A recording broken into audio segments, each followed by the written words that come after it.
Universitas Bina Insan melalui Himpunan Mahasiswa Program Studi Informatika menyelenggarakan kegiatan workshop dan lomba desain grafis dengan tema Smart Design, Smart Future, berkarya untuk masa depan bersama Universitas Bina Insan, yang dilaksanakan di Aula Kampus B. Acara ini diikuti oleh sebanyak 200 peserta dari berbagai kampus, sekolah, komunitas di wilayah Silempari dan sekitarnya.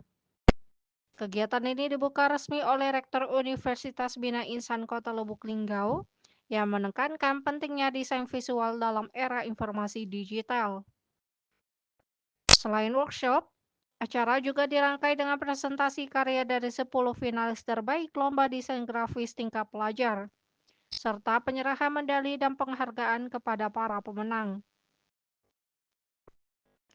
Kegiatan ini pun juga menjadi wadah edukatif sekaligus apresiasi untuk kreativitas generasi muda, serta menjadi ajang kolaborasi antara mahasiswa, pelajar, dan mitra eksternal. Kegiatan ini pun juga mendapat dukungan dari berbagai pihak.